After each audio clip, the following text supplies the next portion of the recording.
Suscríbete aquí, dale like y comparte. Estimados amigos de Voces Milano, qué gusto saludarlos.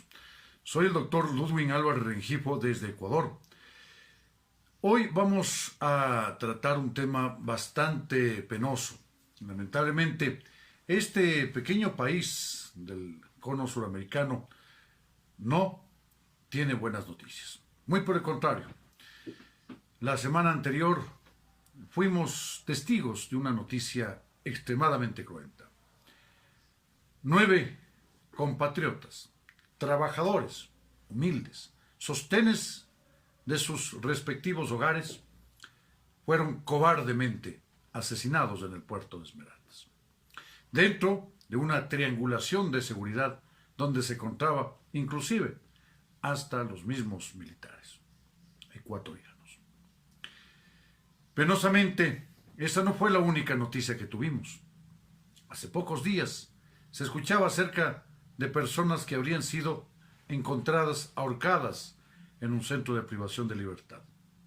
Después, nuevas masacres en las cárceles. El día viernes, 12 personas habrían sido cruelmente asesinadas en el Centro de Rehabilitación Social número 1, la cárcel o la penitenciaría del Litoral, como se la conoce.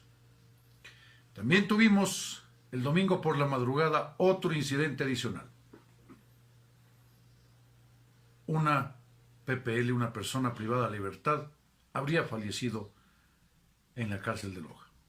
En Turi, las noticias en Cuenca se dejan entrever. Manifiestan que existe personas que están generando las famosas y llamadas vacunas, es decir, la extorsión a los comerciantes, la extorsión a los pequeños negocios. Más noticias terribles en Ecuador. En el terminal Quitumbe, hace unos 8 o 9 días, tuvimos muy cerca la noticia de que en una gasolinera habría un taxi, un coche bomba. En el terminal terrestre de Guayaquil, el día de ayer se escucharon balaceras. Ecuador es un país altamente inseguro. Ecuador no es ya un paraíso de paz, sino un paraíso de la narcoguerrilla, los narcotraficantes, los delincuentes que han venido a hacérsele las suyas y desde luego de los cárteles. Pero existe, estimados amigos de Voces Milano, soluciones. ¿Cuáles son estas? Se debe generar un acuerdo nacional para que la Asamblea Nacional deje de ser ese circo penoso que en Latinoamérica no ha dejado entrever otras circunstancias sino de desdén por parte de la población. Que el Ejecutivo, lejos de ser un mero observador, proceda a convertirse en un actor que determine efectivamente cómo se tiene que realizar las políticas criminológicas y desde luego de reinserción social. El señor presidente, don Guillermo Lasso Mendoza, debe entender que los ojos se hicieron para ver y nuestros oídos se hicieron para escuchar. ¿Qué es lo que yo propongo?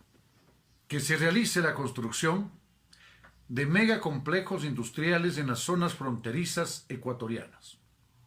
¿Para qué? Para que sean custodiadas por los militares, porque ese es su ámbito de acción. Y, consecuentemente, al generarse estas grandes industrias, productoras y proveedoras de chips y componentes tecnológicos que permitan satisfacer la demanda no solamente nacional, no solamente regional en Latinoamérica, sino internacional a nivel mundial, generando clústeres integrativos muy importantes y alianzas válidas, estas sí, con países o regiones como Taiwán. Y que el Ecuador logre y llegue a generar convenios bilaterales y multilaterales de beneficio recíproco y beneficio mutuo, en donde la mano de obra sea proveída por los PPLs, por las personas. Suscríbete Entonces, aquí, dale like los y comparte. centros de rehabilitación social, así conocidos, que no rehabilitan nada, sino que se convierten en la universidad del perfeccionamiento de los delitos, proceda, en este caso, a generar como sanción a aquella persona que incumple el ordenamiento positivo previsto en materia penal en el Ecuador, proceda ¿a qué? A trabajar, pues. Y que su castigo sea trabajar 12 horas diarias durante 6 días a la semana. La Constitución del Ecuador ordena que todo trabajo debe ser remunerado. Por lo tanto, los PPLs tendrán, ¿qué cosa? Su derecho legítimo a tener una remuneración mensual unificada al trabajador privado en general, a horas suplementarias, a horas extraordinarias. Está bien. Llegando a generar ingresos por el orden de más o menos $1,200 y pagando, destinando no menos de $100 para su manutención, para su alimentación, desde luego, para su custodia. Otros tantos serán entregados a sus familias, producto de su trabajo, porque muchos PPLs, por no decir el 95%, tienen esposa, tienen hijos, tienen familiares, tienen padres. Entonces, ahí se los hace responsables. Y el restante se genera un fondo fiduciario, que no hay que darle bajo ningún punto de vista a la Policía Nacional, ni al ISPOL, al Instituto de Seguridad Social de aquellos, porque ya sabemos lo que pasó. Perdieron casi $1,000 millones. Entonces, cuando un delincuente sale, por ejemplo, a los 20 años, el momento de su evacuación tendrá en su cartera alrededor de $250,000 como capital. Saldrá con conocimientos, saldrá acostumbrado al trabajo. Es decir, lo que entró un paria de la sociedad al centro de privación de libertad es evacuado como un ciudadano útil, capitalista, que tiene su capital y que genera empleo. Es decir, el Ecuador sí tiene la posibilidad de cambiar. El modelo bukeliano es altamente controversial por ser atentatorio a los derechos humanos. Las respuestas de este modelo lo vamos a evidenciar de aquí en unos 4 o 5 años a más tardar. Debemos recordar que la violencia trae más violencia. En el Ecuador, el señor presidente constitucional, don Guillermo Lasso Mendoza, cometió varios errores, entre ellos para mitigar lo que estaba sucediendo en torno al asesinato, nada más y nada menos que uno de los mejores amigos, si no el mejor, de su cuñado, Danilo Carrera, y manifiesta, entre otras cosas, que se permite el porte de armas en Ecuador y que los guardias de seguridad privado van a apoyar a la Policía Nacional. ¿Por qué? ¿Acaso que ellos tienen esa facultad? Ni esa prerrogativa, ni mucho menos la preparación. Ecuador debe enfocarse en puntos muy importantes. Primero que nada, no soy amigo de las reformas, pero es indispensable realizar al Código Orgánico Integral Penal. ¿En qué sentido? Que no existan los famosos beneficios penitenciarios.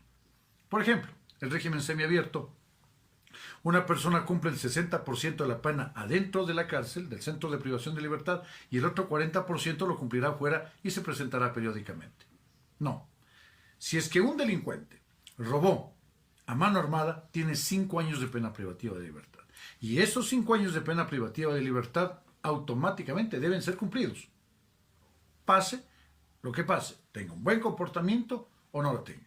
Y en el caso de que tenemos estos megacentros industriales de producción tecnológica en las fronteras, el momento de producirse siquiera la intentona de un motín, automáticamente el militar dispara y se acaba el problema. ¿Por qué? Porque esa es su facultad en zona fronteriza. Debería disolverse la Asamblea Nacional como un mecanismo constitucional. No estamos hablando de subversión, no estamos hablando de terrorismo, no estamos hablando de ningún tipo penal en contra de la seguridad del Estado. Es un mecanismo eminentemente constitucional que tiene el presidente de la República, aplicando el artículo 148 de la Constitución. Y consecuentemente, sobre esa base, decretar, o mejor dicho, gobernar con decretos leyes. Y decretar, ahí sí, ¿qué cosa? La disminución del impuesto del IVA del 12 al 4% y del impuesto a la renta a las sociedades desde el orden del 35% sociedades indivisas, personas naturales, a el 7%. Sería un excelente presidente de la República. Sería un patricio latinoamericano, recordado efectivamente por todos. Un gran patriota. Es decir, el Ecuador sí tiene mecanismos para salir avante. De tal suerte que, amigos de Voces Milano, seamos optimistas. Pidamos a Dios, anhelemos que bendiga la mente Suscríbete de los gobernantes, aquí, nos dé dale sabiduría like y que comparte. nosotros podamos disfrutar de este país tan hermoso, tan bello y que nos ha dado tanto y que hoy por hoy nos necesita más que nunca. Un fuerte abrazo a la distancia, amigos de Voces Milano. Muchísimas gracias.